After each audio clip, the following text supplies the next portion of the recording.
Imagine pulling into the drive at dusk in a car that turns heads before you even step out. That's the first impression of the 2026 Citroën DS Pallas.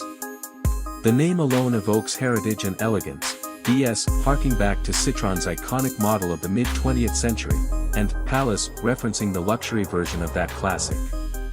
In the busy landscape of premium sedans and upscale SUVs, this model stakes its claim with a distinctive blend of style, tech and history. Let's start with a bit of history to set the scene. The original Citroën DS was launched in 1955 at the Paris Motor Show. It shocked the automotive world with its futuristic shape, innovative suspension and radical engineering. In 1965 the Pallas trim was introduced, a luxury upgrade of the DS line, offering enhanced interior materials, extra finishing touches and a more comfortable ride. Fast forward several decades and the DS, now a premium sub-brand, has revived that spirit. The 2026 DS Pallas steps into this context, an elegant luxury sedan aiming to combine heritage and modernity. Now, the competitive landscape. If you're shopping for something in this segment, you'll naturally compare it with cars like the Audi A6, the Mercedes-Benz E-Class, and the newer electric flagship models like the DS No. 8, which is indeed from the same premium DS mark. For example, the DS No. 8 offers electric powertrains and ultra-long range. Against such rivals the DS Pallas must differentiate itself, by offering standout design, a strong value proposition, and something emotionally special. That's the canvas we're painting on. So let's walk through the car, design, features, performance, price, and what makes it unique. The exterior design, from the very first glance you get a strong sense of refinement. The proportions are elegant rather than aggressive, hinting at a luxury sedan rather than a sports saloon. The signature grille features the DS brand's badge stylized in chrome, flanked by sleek headlamp clusters that may incorporate LED matrix or laser lighting, depending on trim. The body lines are smooth, flowing from the bonnet to the roofline and into a subtly sculpted rear. Wheel designs vary. On higher trims you'll see larger alloys with multi-spoke or turbine-inspired motifs that emphasize luxury. Carefully placed chrome or dark metal trim surrounds the windows and door handles, giving that premium feel. Take a moment to note how the design avoids the bland, gray sedan look and instead gives character, which is something many of its rivals don't always manage. Inside, the cabin is a major part of the story. The Pallas trim signals that this is the upper-end version of the line, so expect upgraded materials, Nappa leather or high-grade synthetic leather, perhaps contrast stitching, soft-touch surfaces, brushed metal or wood veneer trim accents. Ambient lighting, multi-zone climate, possibly massage seats and a panoramic roof all contribute to the luxury sensation. Tech-wise, there's likely a large infotainment screen, in the 10 to 14-inch class, plus a digital instrument panel, head-up display and advanced driver assistance features. What matters here is that the DS team appears to have placed emphasis not just on raw features but on how it feels, the tactile quality, the small details, the premium hotel lobby ambience rather than simply just another sedan. Let's turn to performance and specifications. I should note, as of now, exact publicly confirmed figures for the 2026 DS Pallas may be limited. We'll work with what we can infer and what the brand typically offers. On the engineering side, the car is likely to be offered with multiple powertrain options, perhaps a mild hybrid petrol, maybe a plug-in hybrid and possibly a fully electric variant, given the trend for premium brands. Acceleration for the base model might be in the 0 to 100 km/h range of 7 to 8 seconds or better for higher trims. Top trims could drop into the low 6-second territory or better, depending on motors and battery. Charging, if electric, might support 150 plus kW DC fast charging, and range, if plug-in, likely 60 to 100 km on battery alone, or much more if full EV.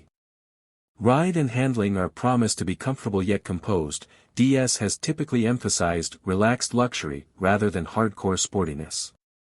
For example, in the DS No. 8 review, the ride quality and comfort were highlighted. Braking, steering and refinement will have to match premium rivals. Price, in many markets, premium sedans in this class are priced from the equivalent of USD 50K, 70K, or local currency equivalent, for the base, rising to 80K plus 4 fully loaded variants or electrified versions. The DS brand has a chance to undercut some rip-off trim pricing while offering real value. Since I don't have an exact global official price for the 2026 DS Pallas in every market, it's wise to check localized pricing once it launches in your region, Pakistan included. Tax incentives, import duties, local assembly or CKD options will all affect final delivered cost. Now, what about unique selling points? What makes the 2026 DS Pallas stand out? Firstly, heritage and design identity. Many luxury brands are chasing the same shape and language. DS is leveraging the DS name and the Pallas heritage to claim a distinct identity, somewhat French, somewhat avant-garde, somewhat boutique. This means buyers who care about individuality, not just logo, but character, may find it attractive. Secondly, cabin refinement and comfort. If DS delivers on the materials, finish quality, and the feel of premium, that becomes a differentiator in markets where many cars feel similar.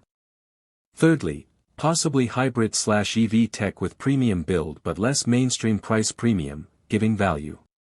Fourth, attention to small luxuries, ambient lighting schedules, massage seats, bespoke trim options, advanced connectivity, maybe subscription services or upgraded digital lifestyle integrations. Fifth, the experience factor, driving a car that feels exclusive, less common, less overexposed than some German cars. But to keep things balanced, there are caveats and things to watch. After all, the brand may not yet have the same resale strength, service network or badge prestige as the long-established premium marques. The drivetrain options, if charged electric, will need to match the range and charging infrastructure expectations. Some features may be optional extras and push up the price. Rear seat space or boot capacity may not quite match the largest executive saloons. More critically, in markets like Pakistan, local import duties, servicing costs, parts availability, and long-term reliability can be variable, so buyers should evaluate the local support environment. To summarize, if you're in the market for a luxury sedan in 2026 and you want something that blends elegance, individuality, and premium feel, the 2026 Citroën DS Pallas is worth a serious look. It doesn't just tick boxes, it brings a flavor and heritage you don't always get in mainstream premium cars. If you compare it side by side with alternatives, ask, how does the experience feel? How comfortable are you in the cabin? How strong is the dealer/service network locally? And, what do you get for your money? As the camera pans one last time across the sleek body, interior trim and illuminated badge, imagine stepping into that seat, closing the door, starting the engine, or quiet electric motor, and heading out onto the road in something that feels both familiar and refreshingly different. That is the appeal of the DS Pallas. Whether it becomes a mainstream favorite or remains a niche luxury find, it's a bold statement for Citroën and a compelling choice for drivers who expect more than just luxury, they expect character.